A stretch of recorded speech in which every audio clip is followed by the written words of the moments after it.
मंडळी, सो आज मी पाहिला डंका हरिनामाचा हा मराठी सिनेमा आणि 1, 2, 3, 4 आणि डंका हे दोन्ही सिनेमे खरं तर सोबतच रिलीज झाले.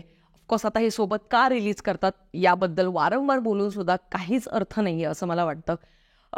तर येस, ऑलरेडी मराठी सिनेमासृष्टीची अवस्था फार जास्त बिकट आहे आणि त्यात सुद्धा तुम्ही दोन चांगले आणि उत्तम सिनेमे एकाच दिवशी रिलीज करण्यामागे म्हणजे मला लॉजिकच समजत नाही.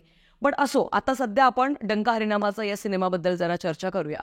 सगळ्यात आधी तर याचा ट्रेलर आणि टीजरचा आपण एक छानपैकी मागोवा घेतच होतो की बाबा रे काय कधी रिलीज होणार, because I was really excited. कारण हा सिनेमा गेल्या वर्षी रिलीज होणार होता, पॅन इंडिया रिलीज होणार होता 5 लँग्वेजेसमध्ये. आणि निर्माते आणि दिग्दर्शक यांचं असं म्हणणं होतं की बाबा रे हा जो सिनेमा आहे हा खूप मोठा ॲक्शनपट असणार आहे, म्हणजे इथून मागे तुम्ही या लेवलचं ॲक्शन मराठी सिनेमासृष्टीत तरी नाही पाहिलंय असं त्यांचं म्हणणं होतं. त्यामुळे नक्की हा सिनेमा कसा आहे चला चर्चा करूया. आता सगळ्यात आधी दिग्दर्शक जे आहे श्रेयस जाधव, तर यांच्याकडनं हा सिनेमा दिग्दर्शित केलेला आहे. आणि आपल्या सगळ्यांना ठाऊक आहे की श्रेयस जाधव हा एक रॅपर सुद्धा आहे आणि अत्यंत उत्तम असं त्याचं म्युझिकचा टेस्ट आहे किंवा त्याला माहिती आहे की सध्या ऑडियन्सला काय आवडतं काय नाही आवडत, कारण तो स्वतः एक आर्टिस्ट आहे.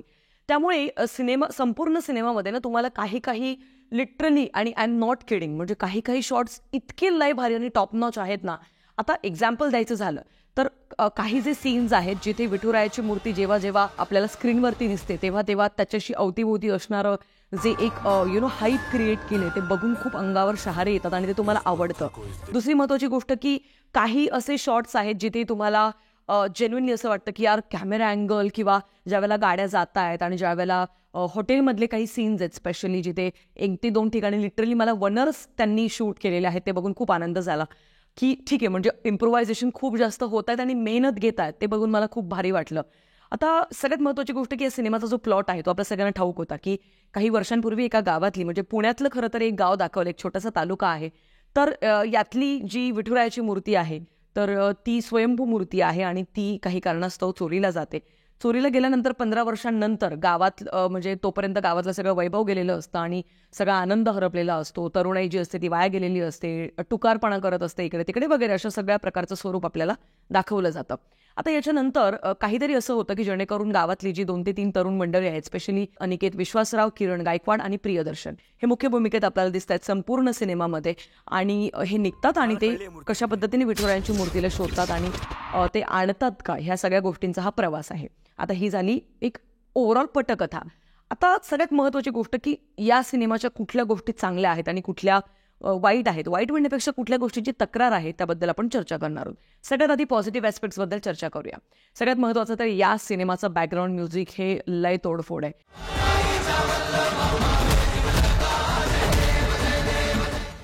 मी जेन्युइनली सांगते की मी बॅकग्राऊंड म्युझिक हे खूप मोठा रोल प्ले करत असतं तुमच्या सिनेमामध्ये. म्हणजे कांदा, कोथिंबीर, लिंबू, जिरं, मोहरी ही जी फोडणी असते ना ती जर भाजीला नसेल, तुम्ही कितीही छान आणि सुंदररित्या ती भाजी बनवा, पण जर हे एलिमेंट्सच नसतील तर त्या भाजीला काहीच चव नसते. अगदी तसंच BGM हे सगळ्यात इम्पॉर्टंट असतं. तर वारकऱ्याची कधी सटकत नाही आणि सटकली ना तर कुणाच्या बापाला ऐकत नाही. आता या संपूर्ण सिनेमामध्ये जी गाणी आहेत तर तीनही गाणी खूप सुंदर आहेत आणि तुम्ही ती वारंवार लूपवरती ऐकू शकाल अशी गाणी आहेत. त्याच्यामुळे ते बघून मला भारी वाटलं. दुसरी महत्त्वाची गोष्ट की या सिनेमाचं जे बॅकग्राऊंड म्युझिक आहे, स्पेशली ॲक्शन जिथे सुरू आहे किंवा जिथे कॉमेडीसुद्धा सुरू आहे, तर प्रियदर्शन जो आहे त्याच्या अवतीभोवती त्याने बरीच कॉमेडी करण्याचा प्रयत्न केला आणि ते बघून भारी वाटतं. पुढचा प्लस पॉईंट असा आहे या सिनेमाचा की या सिनेमाची जी कथा आहे ती फ्रेश आहे आणि नेहमी ज्या वेळेला मराठी सिनेमासृष्टीमध्ये देवाशी रिलेटेड काहीतरी एखादा सिनेमा बनलाय त्या वेळेला तो सिनेमा खूप सांभाळून त्यांनी हाताळलाय, ते बघून जरा चांगलं वाटतं. आता पुढचा प्लस पॉईंट असा आहे की खूप काळानंतर मराठी सिनेमासृष्टीमध्ये असा एक सिनेमा आलाय की जो तुम्ही आजी, आजोबा, आई, बाबा सगळ्यांसोबत बघू शकता. तुम्ही अजिबात अनकम्फर्टेबल होणार नाही कुठलाच सीन बघून. त्याच्यामुळे मला असं वाटतं की फॅमिलीसोबत जर का तुम्हाला कुठचा सिनेमागृहात जाऊन बघायचा असेल तर डंका हरिनामाचा हा डेफिनेटली तुम्ही जाऊ शकता हा सिनेमा बघायला. आता एवढ्या सगळ्या गोष्टी तर टॉपनॉच आहेत, चांगल्या आहेत, सगळं मी बोलली. पण आता वाईट गोष्टी काय, तक्रारी काय त्यांच्याबद्दल जर का बोलूया.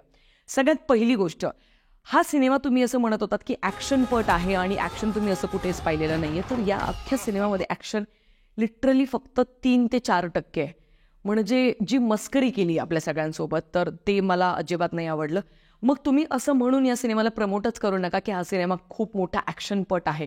या सिनेमामध्ये लिटरली फक्त एक मिसाईलचा सीन आहे, ते आपण ऑलरेडी ट्रेलरमध्ये पाहिलं होतं. ज्यावेळेला तो ते मिसाईल सोडतोय समोरच्या गाडीवरती आणि ती गाडी म्हणजे इतकं शार्प कट आहे की ते कळत पण नाहीये. अशीच एक रॅन्डम गाडी उडताना तुम्हाला दिसते. इतका घाणेरडा कट तिथे आहे. तर तिथे कंटिन्युएशन असायला हवं होतं. दुसरी महत्वाची गोष्ट की जे ऍक्शन सुद्धा आहे ते इतकं बंडल आहे,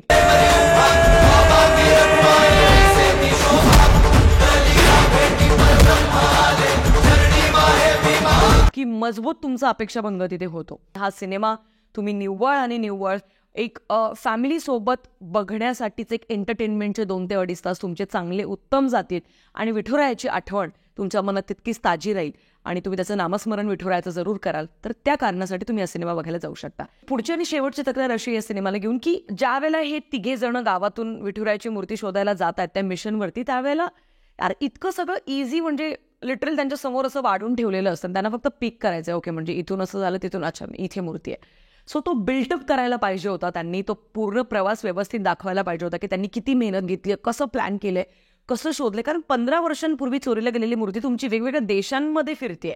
तर तो तुम्ही कसं शोधलंय आणि ते कसं तुमच्यापर्यंत पोहोचलंय.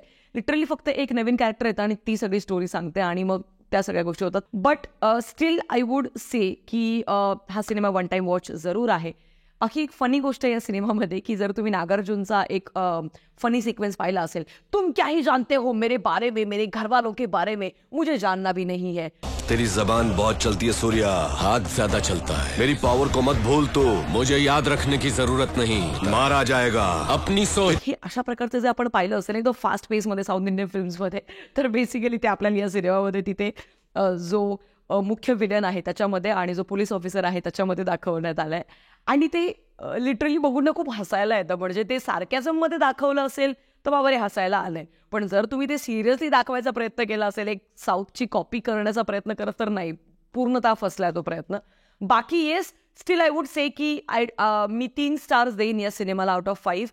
वन टाइम वॉच आहे, जरूर बघा आणि सिनेमागृहातच जाऊन बघा असं मी तुम्हाला म्हणेन. कारण काही काही shorts literally you'll gate goosebumps आणि ते छान म्युझिक आणि विठ्ठलाची ती 3 गाणी तुम्हाला खूप छान फील करण्यासाठी भाग पाडेल. सो हा होता माझा रिव्ह्यू डंका हरिनामाचा या सिनेमाला घेऊन. बाकी तुमचं काय मत आहे ते कॉमेंट सेक्शनमध्ये मला कळवायला प्लीज विसरू नका.